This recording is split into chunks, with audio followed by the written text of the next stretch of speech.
नमस्कार, spread piece channel में आपका स्वागत है। आज हम आपको सुनाएंगे मुंशी प्रेमचंद की एक खूबसूरत कहानी फातिहा। थालय से निकलकर मैं सीधा फौज में भर्ती किया गया। मेरा शरीर हृष्ट-पुष्ट और बलिष्ठ था। साधारण मनुष्यों की अपेक्षा मेरे हाथ पैर कहीं लंबे और स्नायुयुक्त थे। मेरी लंबाई पूरी 6 फुट 9 इंच थी। पलटन में देव के नाम से विख्यात था। जब से मैं फौज में भर्ती हुआ तब से मेरी किस्मत ने भी पलटा खाना शुरू किया और मेरे हाथ से कई ऐसे काम हुए जिनसे प्रतिष्ठा के साथ साथ मेरी आय भी बढ़ती गई। पलटन का हर एक जवान मुझे जानता था।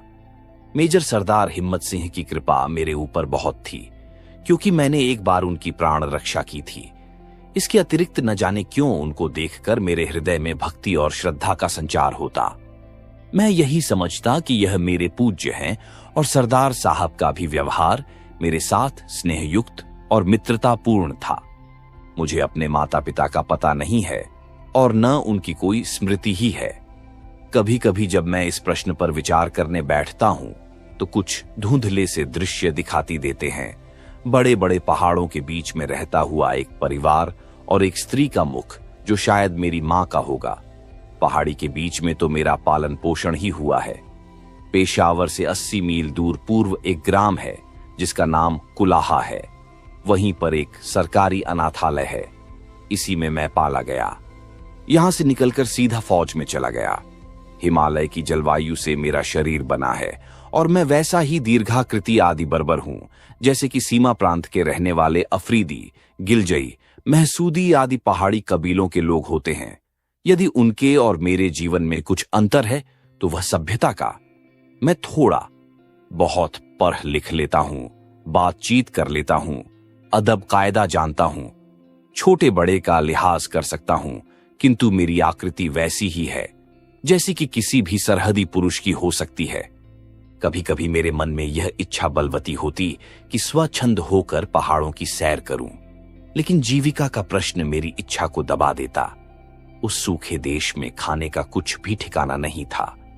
वहां के लोग एक रोटी के लिए मनुष्य की हत्या कर डालते, एक कपड़े के लिए मुर्दे की लाश चीड़ फाड़ कर फेंक देते और एक बंदूक के लिए सरकारी फौज पर छापा मारते हैं। इसके अतिरिक्त उन जंगली जातियों का एक एक मनुष्य मुझे जानता था और मेरे खून का प्यासा था। यदि मैं उन्हें मिल जाता तो जरूर मेरा नाम निशान दुनिया से मिट जाता। न जाने कितने अफरीदियों और गिलजियों को मैंने मारा था, कितनों को पकड़ पकड़ कर सरकारी जेल खानों में भर दिया था और न मालूम उनके कितने गांवों को जलाकर खाक कर दिया था। मैं भी बहुत सतर्क रहता और जहां तक होता एक स्थान पर हफ्ते से अधिक कभी न रहता। एक दिन मैं मेजर सरदार हिम्मत सिंह के घर की ओर जा रहा था। उस समय दिन को 2 बजे थे। आजकल छुट्टी सी थी, क्योंकि अभी हाल ही में कई गांव भस्मीभूत कर दिए गए थे और जल्दी उनकी तरफ से कोई आशंका नहीं थी। हम लोग निश्चिंत होकर गप्प और हंसी खेल में दिन गुजारते थे। बैठे बैठे दिल घबरा गया था। सिर्फ मन बहलाने के लिए सरदार साहब के घर की ओर चला, किंतु रास्ते में एक दुर्घटना हो गई। एक बूढ़ा अफरीदी, जो अब भी एक हिंदुस्तानी जवान का सिर मरोड़ देने के लिए काफी था, एक फौजी जवान से भिड़ा हुआ था। मेरे देखते देखते उसने अपनी कमर से एक तेज छुरा निकाला और उसकी छाती में घुसेड़ दिया। उस जवान के पास एक कारतूसी बंदूक थी। बस उसी के लिए यह सब लड़ाई थी। पलक मारते मारते फौजी जवान का काम तमाम हो गया और बूढ़ा बंदूक लेकर भागा। मैं उसके पीछे दौड़ा, लेकिन दौड़ने में वह इतना तेज था कि बात की बात में आंखों से ओझल हो गया। मैं भी बेतहाशा उसका पीछा कर रहा था। आखिर सरहद पर पहुंचते पहुंचते उससे 20 हाथ की दूरी पर रह गया। उसने पीछे फिर कर देखा। मैं अकेला उसका पीछा कर रहा था। उसने बंदूक का निशाना मेरी ओर साधा। मैं फौरन ही जमीन पर लेट गया और बंदूक की गोली मेरे सामने पत्थर पर लगी। उसने समझा कि मैं गोली का शिकार हो गया। वह धीरे धीरे सतर्क पदों से मेरी ओर बढ़ा। मैं सांस खींचकर लेट गया। जब वह बिल्कुल मेरे पास आ गया, शेर की तरह उछलकर मैंने उसकी गर्दन पकड़कर जमीन पर पटक दिया और छुरा निकालकर उसकी छाती में घुसेड़ दिया। अफरीदी की जीवन लीला समाप्त हो गई। इसी समय मेरी पलटन के कई लोग भी आ पहुंचे। चारों तरफ से लोग मेरी प्रशंसा करने लगे। अभी तक मैं अपने आपे में न था, लेकिन अब मेरी सुध बुद्ध वापस आई। न मालूम क्यों उस बुढ़े को देखकर मेरा जी घबराने लगा। अभी तक न मालूम कितने ही अफरीदियों को मारा था, लेकिन कभी भी मेरा हृदय इतना घबराया न था। मैं जमीन पर बैठ गया और उस बुढ़े की ओर देखने लगा। पलटन के जवान भी पहुंच गए और मुझे घायल जानकर अनेक प्रकार के प्रश्न करने लगे। धीरे धीरे मैं उठा और चुपचाप शहर की ओर चला। सिपाही मेरे पीछे पीछे उसी बुढ़े की लाश घसीटते हुए चले। शहर के निवासियों ने मेरी जय जयकार का तांता बांध दिया। मैं चुपचाप मेजर सरदार हिम्मत सिंह के घर में घुस गया। सरदार साहब उस समय अपने खास कमरे में बैठे हुए कुछ लिख रहे थे। उन्होंने मुझे देखकर पूछा, क्यों, उस अफरीदी को मार आए? मैंने बैठते हुए कहा, जी हां, लेकिन सरदार साहब, न जाने क्यों मैं कुछ बुज़दिल हो गया हूं। सरदार साहब ने आश्चर्य से कहा, असद खां और बुज़दिल, ये दोनों एक जगह होना नामुमकिन है। मैंने उठते हुए कहा, सरदार साहब, यहां तबीयत नहीं लगती, उठकर बाहर बरामदे में बैठिए। न मालूम क्यों मेरा दिल घबराता है। सरदार साहब उठकर मेरे पास आए और स्नेह से मेरी पीठ पर हाथ फेरते हुए कहा, असद, तुम दौड़ते दौड़ते थक गए हो और कोई बात नहीं है। अच्छा चलो बरामदे में बैठे, शाम की ठंडी हवा तुम्हें ताजा कर देगी। सरदार साहब और मैं दोनों बरामदे में जाकर कुर्सियों पर बैठ गए। शहर के चौमुहाने पर उसी वृद्ध की लाश रखी थी और उसके चारों ओर भीड़ लगी हुई थी। बरामदे में जब मुझे बैठे हुए देखा तो लोग मेरी ओर इशारा करने लगे। सरदार साहब ने यह दृश्य देखकर कहा, असद खां, देखा, लोगों की निगाह में तुम कितने ऊंचे हो। तुम्हारी वीरता को यहां का बच्चा बच्चा सराहता है। अब भी तुम कहते हो कि मैं बुज़दिल हूं। मैंने मुस्कुराकर कहा, जब से इस बुढ़े को मारा है तब से मेरा दिल मुझे धिक्कार रहा है। सरदार साहब ने हंसकर कहा, क्योंकि तुमने अपने से निर्बल को मारा है। मैंने अपनी दिलजमई करते हुए कहा, मुमकिन है, ऐसा ही हो। इसी समय एक अफरीदी रमणी धीरे धीरे आकर सरदार साहब के मकान के सामने खड़ी हो गई। ज्यों ही सरदार साहब ने देखा, उनका मुंह सफेद पड़ गया। उनकी भयभीत दृष्टि उसकी ओर से फिरकर मेरी ओर हो गई। मैं भी आश्चर्य से उनके मुंह की ओर निहारने लगा। उस रमणी का सा सुगठित शरीर मर्दों का भी कम होता है। खाकी रंग के मोटे कपड़े का पायजामा और नीले रंग का मोटा कुर्ता पहने हुए थी। बलूची औरतों की तरह सिर पर रूमाल बांध रखा था। रंग चंपई था और यौवन की आभा फूट फूट कर बाहर निकली पड़ती थी। इस समय उसकी आंखों में ऐसी भीषणता थी जो किसी के दिल में भय का संचार करती। रमणी की आंखें सरदार साहब की ओर से फिरकर मेरी ओर आईं और उसने यूं घूरना शुरू किया कि मैं भी भयभीत हो गया।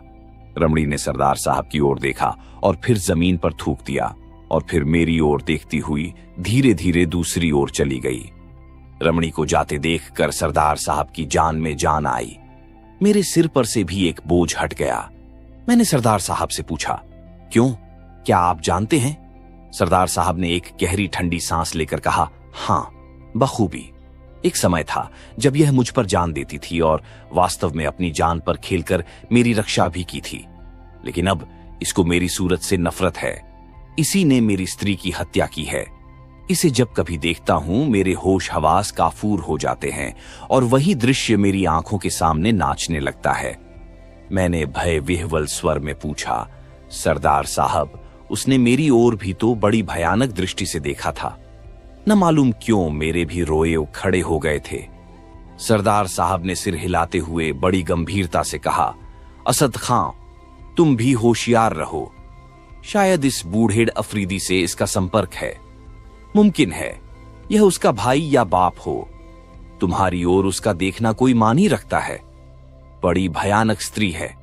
सरदार साहब की बात सुनकर मेरी नस नस कांप उठी। मैंने बातों का सिलसिला दूसरी ओर फेरते हुए कहा, सरदार साहब, आप इसको पुलिस के हवाले क्यों नहीं न कर देते? इसको फांसी हो जाएगी। सरदार साहब ने कहा, भाई असद खां, इसने मेरे प्राण बचाए थे और शायद अब भी मुझे चाहती है। इसकी कथा बहुत लंबी है, कभी अवकाश मिला तो कहूंगा। सरदार की बातों से मुझे भी कुतूहल हो रहा था। मैंने उनसे वह वृत्तांत सुनाने के लिए आग्रह करना शुरू किया। पहले तो उन्होंने टालना चाहा, पर जब मैंने बहुत जोर दिया तो विवश होकर बोले, असद, मैं तुम्हें अपना भाई समझता हूं, इसलिए तुमसे कोई पर्दा न रखूंगा। लो सुनो। असद खां, 5 साल पहले मैं इतना वृद्ध न था जैसा कि अब दिखाई पड़ता हूं। उस समय मेरी आयु 40 वर्ष से अधिक न थी, एक भी बाल सफेद न हुआ था, और उस समय मुझ में इतना बल था कि 2 जवानों को मैं लड़ा देता। जर्मनों से मैंने मुठभेड़ की है और न मालूम कितनों को यमलोक का रास्ता बता दिया। जर्मन युद्ध के बाद मुझे यहां सीमा प्रंगाथ पर काली पलटन का मेजर बनाकर भेजा गया। जब पहले पहल मैं यहां आया तो यहां कठिनाइयां सामने आईं, लेकिन मैंने उनकी जरा परवाह न की और धीरे धीरे उन सब पर विजय पाई। सबसे पहले यहां आकर मैंने पश्तो सीखना शुरू किया। पश्तो के बाद और जबानें सीखी, यहां तक कि मैं उनको बड़ी आसानी और मुहावरों के साथ बोलने लगा। फिर इसके बाद कई आदमियों की टोलियां बनाकर देश का अंतर्भाग भी छान डाला। इस पड़ताल में कई बार मैं मरते मरते बचा, किंतु सब कठिनाइयां झेलते हुए मैं यहां पर सकुशल रहने लगा। उस जमाने में मेरे हाथ से ऐसे ऐसे काम हो गए जिनसे सरकार में मेरी बड़ी नामवरी और प्रतिष्ठा भी हो गई। एक बार कर्नल हैमिल्टन की मेम साहब को मैं अकेले छुड़ा लाया था, और कितने ही देशी आदमियों और औरतों के प्राण मैंने बचाए हैं। यहां पर आने के 3 साल बाद से मेरी कहानी आरंभ होती है। एक रात को मैं अपने कैंप में लेटा हुआ था। अफरीदियों से लड़ाई हो रही थी। दिन के थके मांदे सैनिक गाफिल पड़े हुए थे। कैंप में सन्नाटा था।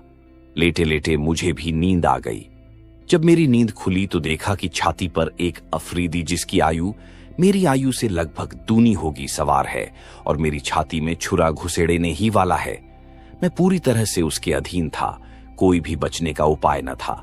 किंतु उस समय मैंने बड़े ही धैर्य से काम लिया और पश्तो भाषा में कहा, मुझे मारो नहीं, मैं सरकारी फौज में अफसर हूं, मुझे पकड़ ले चलो, सरकार तुमको रुपया देकर मुझे छुड़ाएगी। ईश्वर की कृपा से मेरी बात उसके मन में बैठ गई।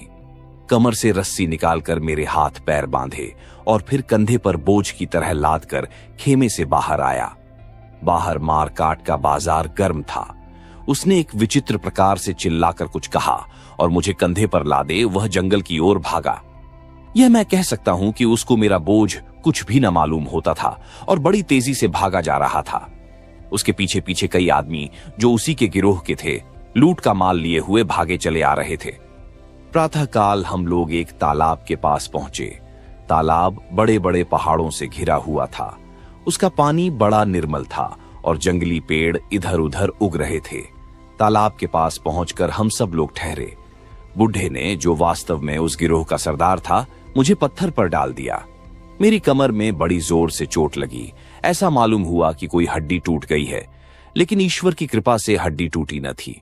सरदार ने मुझे पृथ्वी पर डालने के बाद कहा, क्यों, कितना रुपया दिलाएगा?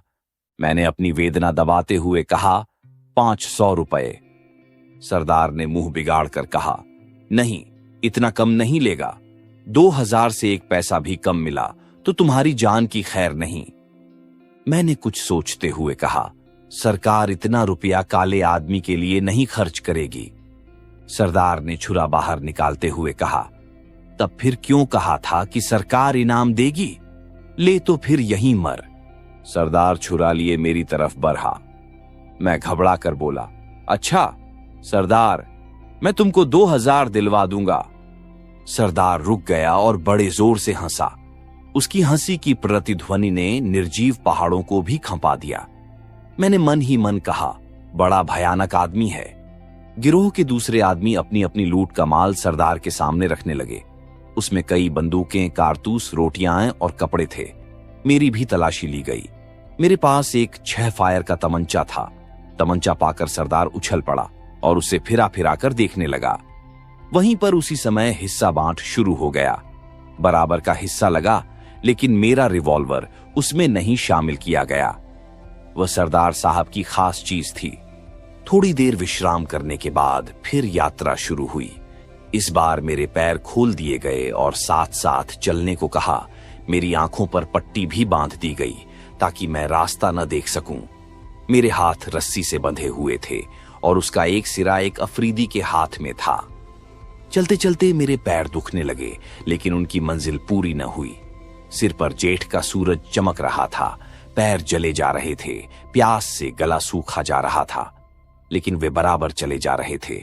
वे आपस में बातें करते जाते थे, लेकिन अब मैं उनकी एक बात भी न समझ पाता। कभी कभी एक आध शब्द तो समझ जाता, लेकिन बहुत अंशों में मैं कुछ भी न समझ पाता था। वे लोग इस समय अपनी विजय पर प्रसन्न थे और एक अफरीदी ने अपनी भाषा में एक गीत गाना शुरू किया। गीत बड़ा ही अच्छा था। असद खान ने पूछा, सरदार साहब, वह गीत क्या था? सरदार साहब ने कहा, उस गीत का भाव याद है। भाव यह है कि एक अफरीदी जा रहा है, उसकी स्त्री कहती है, कहां जाते हो? युवक उत्तर देता है, जाते हैं तुम्हारे लिए रोटी और कपड़ा लाने। स्त्री पूछती है, और कुछ अपने बच्चों के लिए नहीं लाओगे? युवक उत्तर देता है, बच्चे के लिए बंदूक लाऊंगा, ताकि वह जब बड़ा हो तो वह भी लड़े और अपनी प्रेमिका के लिए रोटी और कपड़ा ला सके। स्त्री कहती है, यह कहो, कब आओगे? युवक उत्तर देता है, आऊंगा तभी जब कुछ जीत लाऊंगा, नहीं तो वहीं मर जाऊंगा। स्त्री कहती है, शाबाश, जाओ, तुम वीर हो, तुम जरूर सफल होगे। गीत सुनकर मैं मुग्ध हो गया। गीत समाप्त होते होते हम लोग भी रुक गए। मेरी आंखें खोली गईं। सामने बड़ा सा मैदान था और चारों ओर गुफाएं बनी हुई थीं, जो उन्हीं लोगों के रहने की जगह थी। फिर मेरी तलाशी ली गई और इस दफे सब कपड़े उतरवा लिए गए, केवल पायजामा रह गया। सामने एक बड़ा सा शिलाखंड रखा हुआ था। सब लोगों ने मिलकर उसे हटाया और मुझे उसी ओर ले चले। मेरी आत्मा कांप उठी। यह तो जिंदा कब्र में डाल देंगे। मैंने बड़ी ही वेदनापूर्ण दृष्टि से सरदार की ओर देखकर कहा, सरदार, सरकार तुम्हें रुपया देगी, मुझे मारो नहीं। सरदार ने हंसकर कहा, तुम्हें मारता कौन है? कैद किया जाता है। इस घर में बंद रहोगे, जब रुपया आ जाएगा छोड़ दिए जाओगे। सरदार की बात सुनकर मेरे प्राण में प्राण आए। सरदार ने मेरी पैकेट बुक और पेंसिल सामने रखते हुए कहा, लो, इसमें लिख दो। अगर एक पैसा भी कम आया तो तुम्हारी जान की खैर नहीं। मैंने कमिश्नर साहब के नाम एक पत्र लिखकर दे दिया। उन लोगों ने मुझे उसी अंधकूप में लटका दिया और रस्सी खींच ली। सरदार साहब ने एक लंबी सांस ली और कहना शुरू किया, असद खां, जिस समय मैं उस कुएं में लटकाया जा रहा था, मेरी अंतरात्मा कांप रही थी। नीचे घटाटोप अंधकार की जगह हल्की चांदनी छाई हुई थी। भीतर से गुफा न बहुत छोटी और न बहुत बड़ी थी। फर्श खुरदरा था। ऐसा मालूम होता था कि बरसों यहां पर पानी की धारा गिरी है और यह गरहा तब जाकर तैयार हुआ है। पत्थर की मोटी दीवार से वह कूप घिरा हुआ था और उसमें जहां तहां छेद थे, जिनसे प्रकाश और वायु आती थी। नीचे पहुंचकर मैं अपनी दशा का हेर फेर सोचने लगा। दिल बहुत घबराता था। कालकोठरी की यंत्रणा भोगना भी भाग्य में विधाता ने लिख दिया था। धीरे धीरे संध्या का आगमन हुआ। उन लोगों ने अभी तक मेरी कुछ खोज खबर न ली थी। भूख से आत्मा व्याकुल हो रही थी। बार बार विधाता और अपने को कोसता। जब मनुष्य निरुपाय हो जाता है तो विधाता को कोसता है। अंत में एक छेद से 4 बड़ी बड़ी रोटियां किसी ने बाहर से फेंकी। जिस तरह कुत्ता एक रोटी के टुकड़े पर दौड़ता है, वैसे ही मैं दौड़ा और उठाकर उस छेद की ओर देखने लगा। लेकिन फिर किसी ने कुछ न फेंका और न कुछ आदेश ही मिला। मैं बैठकर रोटियां खाने लगा। थोड़ी देर बाद उसी छेद पर एक लोहे का प्याला रख दिया गया, जिसमें पानी भरा हुआ था। मैंने परमात्मा को धन्यवाद देकर पानी उठाकर पिया। जब आत्मा कुछ तृप्त हुई तो कहा, थोड़ा पानी और चाहिए। इस पर दीवार की उस ओर एक भीषण हंसी की प्रतिध्वनि सुनाई दी और किसी ने खनखनाते हुए स्वर में कहा, पानी अब कल मिलेगा, प्याला दे दो, नहीं तो कल भी पानी नहीं मिलेगा। क्या करता, हार कर प्याला वहीं पर रख दिया। इसी प्रकार कई दिन बीत गए। नित्य दोनों समय 4 रोटियां और एक प्याला पानी मिल जाता था। धीरे धीरे मैं भी इस शुष्क जीवन का आदी हो गया। निर्जनता अब उतनी न खलती। कभी कभी मैं अपनी भाषा में और कभी कभी पश्तो में गाता। इससे तबीयत कुछ बहल जाती और हृदय भी शांत हो जाता। एक दिन रात्रि के समय मैं एक पश्तो गीत गा रहा था। मजनू झुलसाने वाले बगुलों से कह रहा था, तुम में क्या वह हरारत नहीं है जो काफिशलों को जलाकर खाक कर देती है? आखिर वह गर्मी मुझे क्यों नहीं जलाती? क्या इसीलिए कि मेरे अंदर खुद एक ज्वाला भरी हुई है? देखो, जब लैला ढूंढती हुई यहां आवे तो मेरा शरीर बालू से ढक देना, नहीं तो शीशे की तरह लैला का दिल टूट जाएगा। मैंने गाना बंद कर दिया। उसी समय छेद से किसी ने कहा, कैदी, फिर तो गांव। मैं चौंक पड़ा। कुछ खुशी भी हुई, कुछ आश्चर्य भी।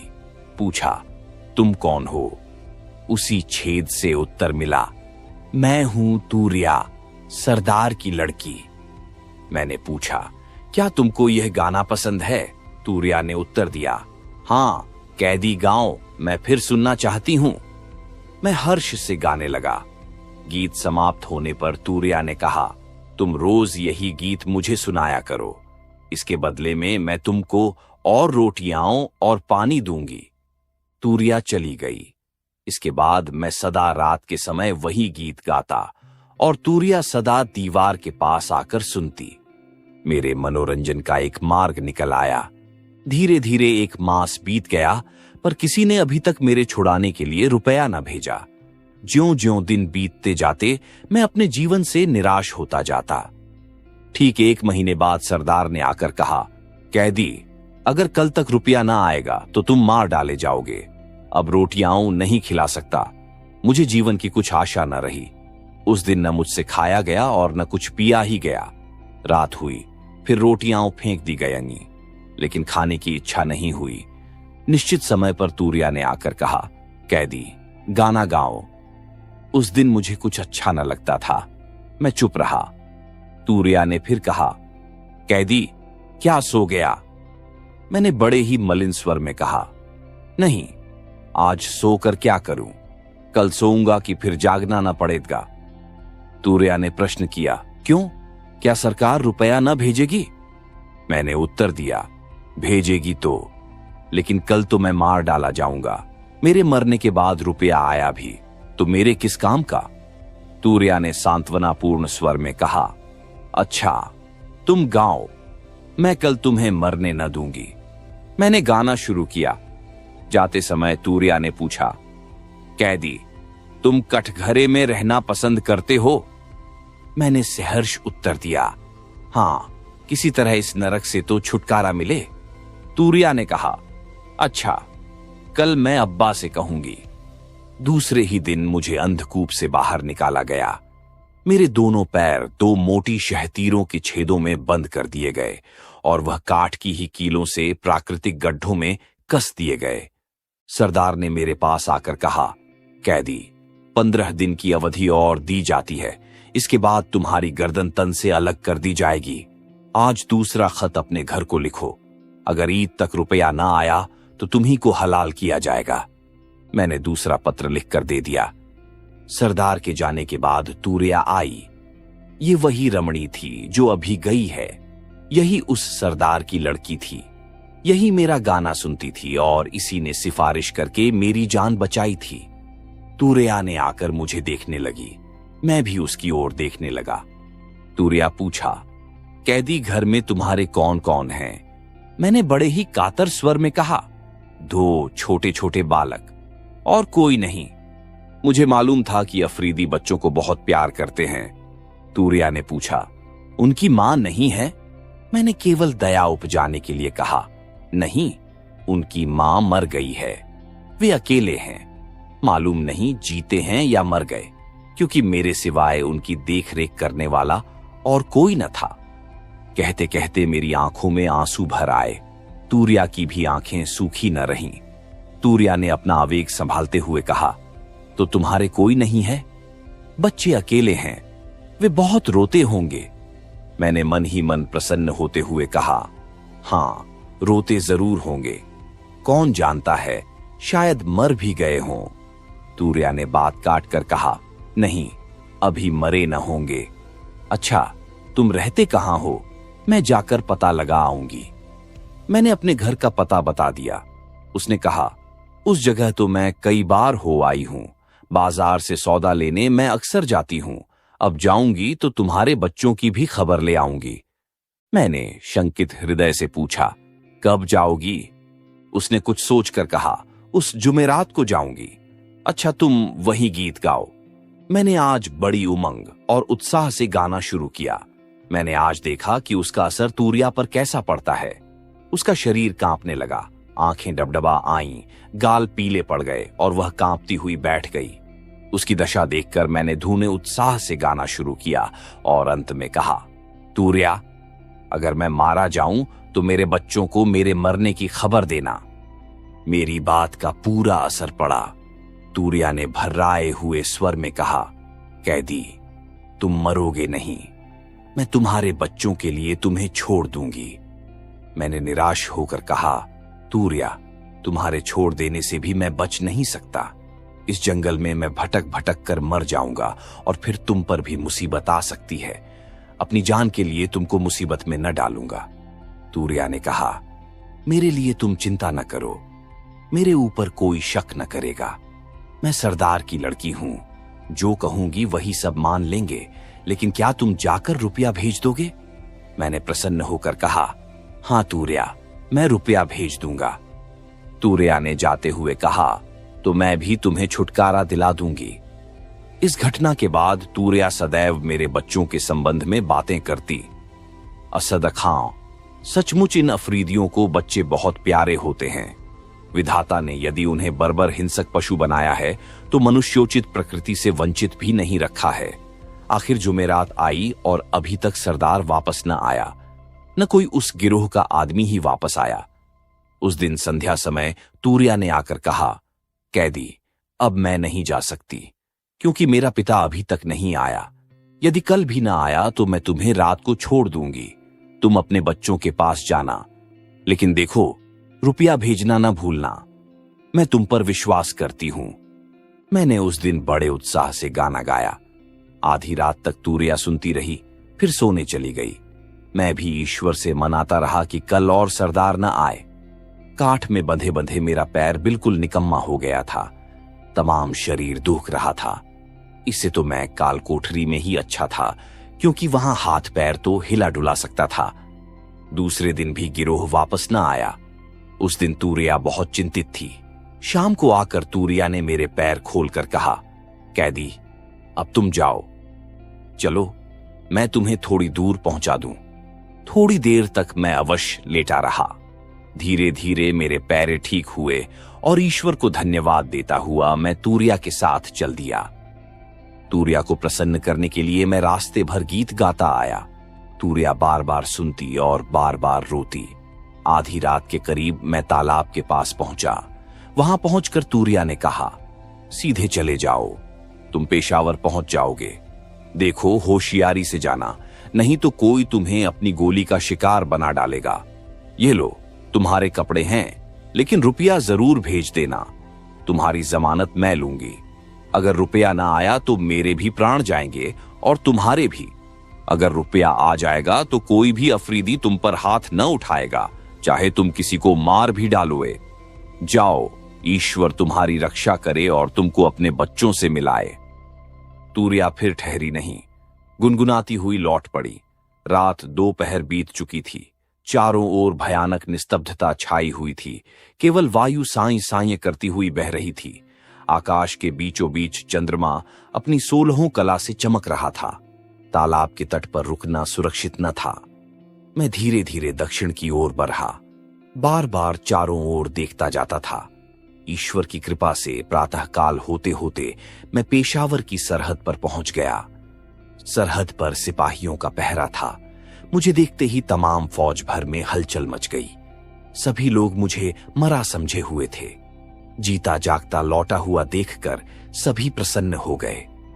कर्नल हैमिल्टन साहब भी समाचार पाकर उसी समय मिलने आए और सब हाल पूछकर कहा, मेजर साहब, मैं आपको मरा हुआ समझता था।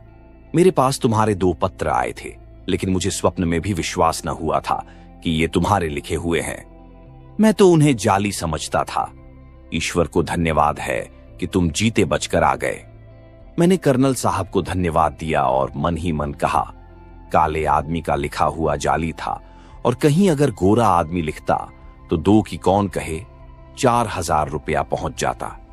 कितने ही गांव जला दिए जाते और न जाने क्या क्या होता। मैं चुपचाप अपने घर आया। बाल बच्चों को पाकर आत्मा संतुष्ट हुई। उसी दिन एक विश्वासी अनुचर के द्वारा 2000 रुपये तूरिया के पास भेज दिया। सरदार ने एक ठंडी सांस लेकर कहा, असद खां, अभी मेरी कहानी समाप्त नहीं हुई। अभी तो दुखांत भाग अवशेष ही है। यहां आकर मैं धीरे धीरे अपनी सब मुसीबतें भूल गया, लेकिन तूरिया को न भूल सका। तूरिया की कृपा से ही मैं अपनी स्त्री और बच्चों से मिल पाया था। यही नहीं, जीवन भी पाया था। फिर भला मैं उसे कैसे भूल जाता। महीनों और सालों बीत गए। मैंने तूरिया को और न उसके बाप को ही देखा। तूरिया ने आने के लिए कहा भी, लेकिन वह आई नहीं। वहां से आकर मैंने अपनी स्त्री को उसके मायके भेज दिया था, क्योंकि ख्याल था कि शायद तूरिया आए तो फिर मैं झूठा बनूंगा। लेकिन जब 3 साल बीत गए और तूरिया न आई तो मैं निश्चिंत हो गया और स्त्री को मायके से बुला लिया। हम लोग सुखपूर्वक दिन काट रहे थे कि अचानक फिर दुर्दशा की घड़ी आई। एक दिन संध्या के समय इसी बरामदे में बैठा हुआ अपनी स्त्री से बातें कर रहा था कि किसी ने बाहर का दरवाजा खटखटाया। नौकर ने दरवाजा खोल दिया और बेधड़क जीना चढ़ती हुई एक काबुली औरत ऊपर चली आई। उसने बरामदे में आकर विशुद्ध पश्तो भाषा में पूछा, सरदार साहब कहां हैं? मैंने कमरे के भीतर आकर पूछा, तुम कौन हो, क्या चाहती हो? उसी स्त्री ने कुछ मुंह के निकालते हुए कहा, यह मूंगे मैं बेचने के लिए आई हूं, खरीदिएगा। यह कहकर उसने बड़े बड़े मूंगे निकालकर मेज पर रख दिए। मेरी स्त्री भी मेरे साथ कमरे के भीतर आई थी। वह मूंगे उठाकर देखने लगी। उसी काबुली स्त्री ने पूछा, सरदार साहब, यह कौन है आपकी? मैंने उत्तर दिया, मेरी स्त्री है। और कौन है? काबुली। स्त्री ने कहा, आपकी स्त्री तो मर चुकी थी, क्या आपने दूसरा विवाह किया है? मैंने रोषपूर्ण स्वर में कहा, चुप बेवकूफ कहीं की, तू मर गई होगी। मेरी स्त्री पश्तो नहीं जानती थी। वह तन्मय होकर मूंगे देख रही थी, किंतु मेरी बात सुनकर न मालूम क्यों काबुली औरत की आंखें चमकने लगीं। उसने बड़े ही तीव्र स्वर में कहा, हां, बेवकूफ न होती तो तुम्हें छोड़ कैसे देती? दोजखी पिल्ले, मुझसे झूठ बोला। ले, अगर तेरी स्त्री न मरी थी तो अब मर गई। कहते कहते शेरनी की तरह लपक कर उसने एक तेज छुरा मेरी स्त्री की छाती में घुसेड़ दिया। मैं उसे रोकने के लिए आगे बढ़ा, लेकिन वह कूद कर आंगन में चली गई और बोली, अब पहचान ले, मैं तूरिया हूं। मैं आज तेरे घर में रहने के लिए आई थी। मैं तुझसे विवाह करती और तेरी होकर रहती। तेरे लिए मैंने बाप, घर, सब कुछ छोड़ दिया था, लेकिन तू झूठा है, मक्कार है। तू अब अपनी बीवी के नाम को रो, मैं आज से तेरे नाम को रोऊंगी। यह कहकर वह तेजी से नीचे चली गई। अब मैं अपनी स्त्री के पास पहुंचा। छुरा ठीक हृदय में लगा था। एक ही वार ने उसका काम तमाम कर दिया था। डॉक्टर बुलवाया, लेकिन वह मर चुकी थी। कहते कहते सरदार साहब की आंखों में आंसू भर आए। उन्होंने अपनी भीगी हुई आंखों को पोंछकर कहा, असद खां, मुझे स्वप्न में भी अनुमान न था कि तूरिया इतनी पिशाच हृदय हो सकेगी। अगर मैं पहले उसे पहचान लेता तो यह आफत न आने पाती, लेकिन कमरे में अंधकार था और इसके अतिरिक्त मैं उसकी ओर से निराश हो चुका था। तब से फिर कभी तूरिया नहीं आई। अब जब कभी मुझे देखती है तो मेरी ओर देखकर नागिन की भांति फुफकारती हुई चली जाती है। इसे देखकर मेरा हृदय कांपने लगता है और मैं अवश हो जाता हूं। कई बार कोशिश की मैं इसे पकड़वा दूं, लेकिन उसे देखकर मैं बिल्कुल निकम्मा हो जाता हूं। हाथ पैर बेकाबू हो जाते हैं। मेरी सारी वीरता हवा हो जाती है। यही नहीं, तूरिया का मोह अब भी मेरे ऊपर है। मेरे बच्चों को हमेशा वह कोई न कोई बहुमूल्य चीज दे जाती है। जिस दिन बच्चे उसे नहीं मिलते, दरवाजे के भीतर फेंक जाती है। उनमें एक कागज का टुकड़ा बंधा होता है जिसमें लिखा रहता है, सरदार साहब के बच्चों के लिए। मैं अभी तक इस स्त्री को नहीं समझ पाया। जितना ही समझने का यत्न करता हूं, उतनी ही याद कठिन होती जाती है। नहीं समझ में आता कि यह मानवी है या राक्षसी। इसी समय सरदार साहब के लड़के ने आकर कहा, देखिए, वही औरत ये सोने का तावीज दे गई है। सरदार ने मेरी ओर देखकर कहा, देखा असद खां, मैं तुमसे कहता न था। देखो, आज भी यह तावीज दे गई। न मालूम कितने ही तावीज और कितनी ही दूसरी चीजें अर्जुन और निहाल को दे गई होगी। कहता हूं कि तूरिया बड़ी ही विचित्र स्त्री है। सरदार साहब से विदा होकर मैं घर चला। चौरास्ते से बुढ़े की लाश हटा दी गई थी, पर वहां पहुंचकर मेरे रोए खड़े हो गए। मैं आप 1 मिनट वहां खड़ा हो गया। सहसा पीछे देखा। छाया की भांति एक स्त्री मेरे पीछे पीछे चली आ रही थी। मुझे खड़ा देखकर वह स्त्री रुक गई और एक दुकान में कुछ खरीदने लगी। मैंने अपने हृदय से प्रश्न किया, क्या वह तूरिया है? हृदय ने उत्तर दिया, हाँ, शायद वही है। तूरिया मेरा पीछा क्यों कर रही है? ये सोचता हुआ मैं घर पहुंचा और खाना खाकर लेटा। पर आज की घटनाओं का मुंह पर ऐसा असर पड़ा था कि किसी तरह भी नींद ना आती थी। जितना ही मैं सोने का यत्न करता, उतनी ही नींद मुझसे दूर भागती। फौजी घड़ियाल ने 12 बजाए, 1 बजाए, 2 बजाए, लेकिन मुझे नींद न थी। मैं करवटें बदलता हुआ सोने का उपक्रम कर रहा था। इसी उधेड़ बुन में कब नींद ने मुझे धर दबाया, मुझे जरा भी याद नहीं। यद्यपि मैं सो रहा था, लेकिन मेरा ज्ञान जाग रहा था। मुझे ऐसा मालूम हुआ कि कोई स्त्री, जिसकी आकृति तूरिया से बहुत कुछ मिलती थी, लेकिन उससे कहीं अधिक भयावनी थी, दीवार फोड़कर भीतर घुस आई है। उसके हाथ में एक तेज छुरा है, जो लालटेन के प्रकाश में चमक रहा है। वह दबे पांव सतर्क नेत्रों से ताकती हुई धीरे धीरे मेरी ओर बढ़ रही है। मैं उसे देखकर उठना चाहता हूं, लेकिन हाथ पैर मेरे काबू में नहीं है, मानो उनमें जान है ही नहीं। वह स्त्री मेरे पास पहुंच गई। थोड़ी देर तक मेरी ओर देखा और फिर अपने छुरे वाले हाथ को ऊपर उठाया। मैं चिल्लाने का उपक्रम करने लगा, लेकिन मेरी घिघी बंध गई। शब्द कंठ से फूटा ही नहीं। उसने मेरे दोनों हाथों को अपने घुटने के नीचे दबाया और मेरी छाती पर सवार हो गई। मैं छटपटाने लगा और मेरी आंखें खुल गईं। सचमुच एक काबुली औरत मेरी छाती पर सवार थी। उसके हाथ में छुरा था और वह छुरा मारना ही चाहती थी। मैंने कहा, कौन? तूरिया? यह वास्तव में तूरिया ही थी। उसने मुझे बलपूर्वक दबाते हुए कहा, हां, मैं तूरिया ही हूं। आज तूने मेरे बाप का खून किया है, उसके बदले में तेरी जान जाएगी। यह कहकर उसने अपना छुरा ऊपर उठाया। इस समय मेरे सामने जीवन और मरण का प्रश्न था। जीवन की लालसा ने मुझ में साहस का संचार किया। मैं मरने के लिए तैयार न था। मेरे अरमान और उमंगें अब भी बाकी थीं। मैंने बलपूर्वक अपना दाहिना हाथ छुड़ाने का प्रयत्न किया और एक ही झटके में मेरा हाथ छूट गया। मैंने अपनी पूरी ताकत से तूरिया का छुरा वाला हाथ पकड़ लिया। ना मालूम क्यों तूरिया ने कुछ भी विरोध न किया। वह मेरे हाथ को देखती हुई मेरी छाती से उतर आई। उसकी आंखें पथराई हुई थीं और वह एकटक मेरे हाथ की ओर देख रही थी। मैंने हंसकर कहा, तूरिया, अब तो पासा पलट गया। अब तेरे मरने की पारी है। तेरे बाप को मारा और अब तुझे भी मारता हूं। तूरिया अब भी एकटक मेरे हाथ की ओर देख रही थी। उसने कछ भी उत्तर न दिया। मैंने उसे झंझोड़ते हुए कहा, बोलती क्यों नहीं? अब तो तेरी जान मेरी मुट्ठी में है। तूरिया का मोह टूटा। उसने बड़े गंभीर और दृढ़ कंठ से कहा, तू मेरा भाई है। तूने अपने बाप को मारा है आज।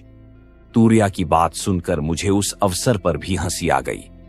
मैंने हंसते हुए कहा, अफरीदी मक्कार भी होते हैं, ये आज ही मुझे मालूम हुआ। तूरिया ने शांत स्वर में कहा, तू मेरा खोया हुआ बड़ा भाई नाजिर है। वह जो तेरे हाथ में निशान है, वही बतला रहा है कि तू मेरा खोया हुआ भाई है।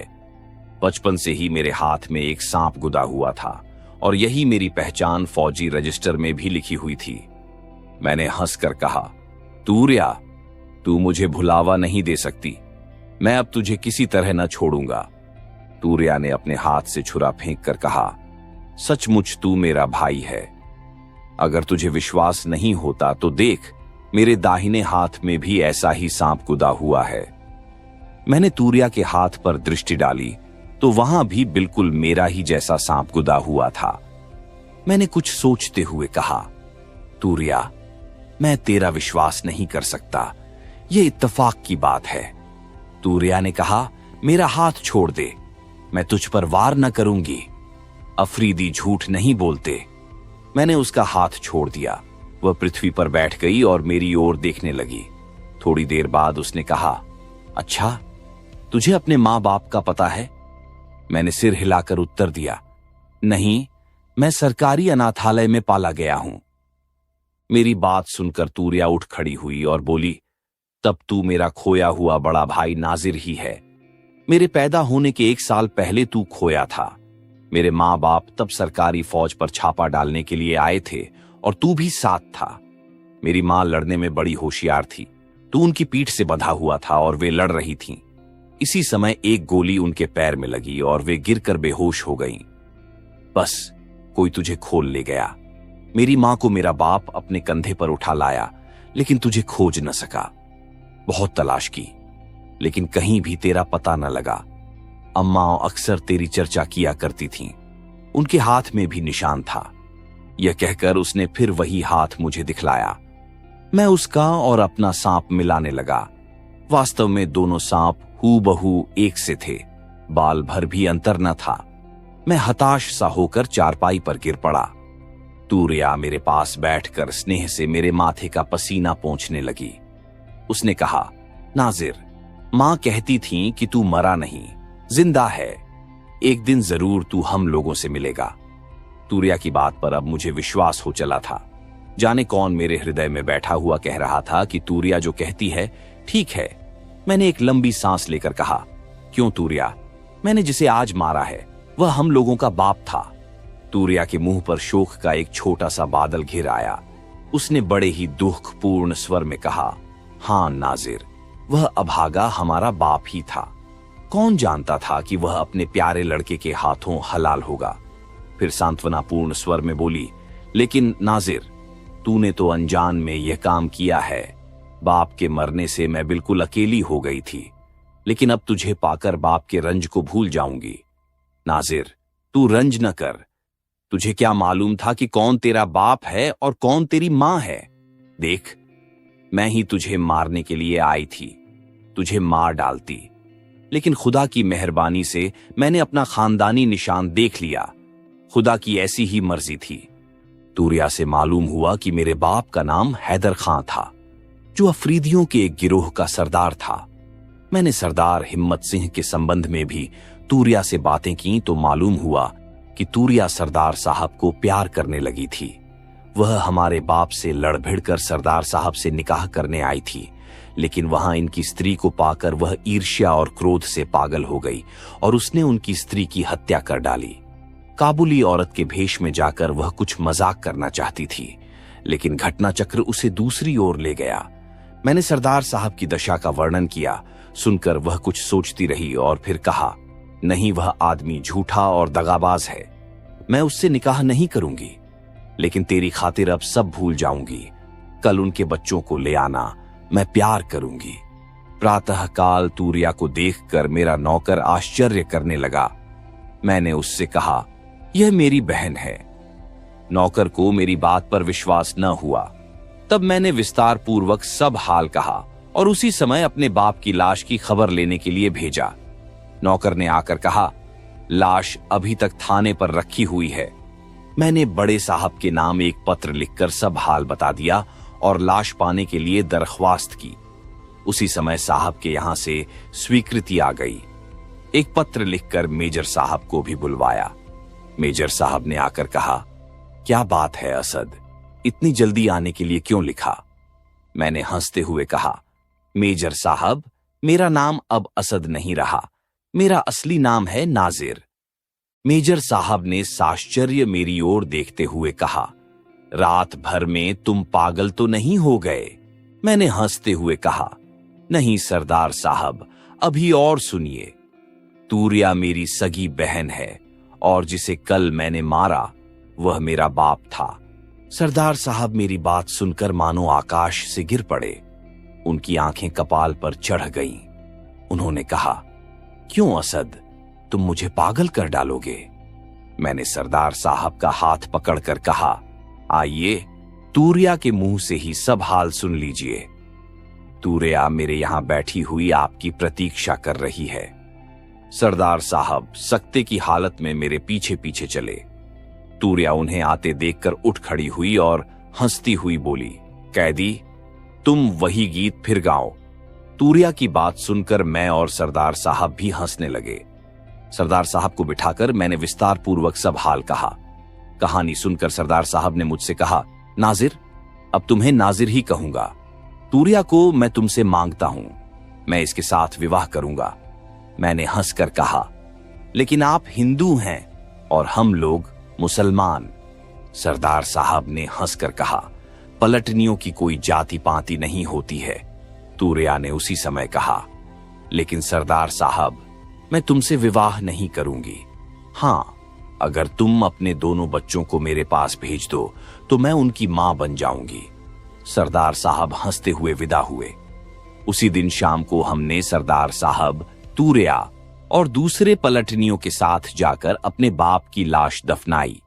सूरज डूब रहा था, धीरे धीरे अंधेरा हो रहा था और हम दोनों, तूरिया और मैं, अपने बाप की कब्र पर फातिहा पढ़ रहे थे। आप सुन रहे थे मुंशी प्रेमचंद की रोचक कहानी फातिहा।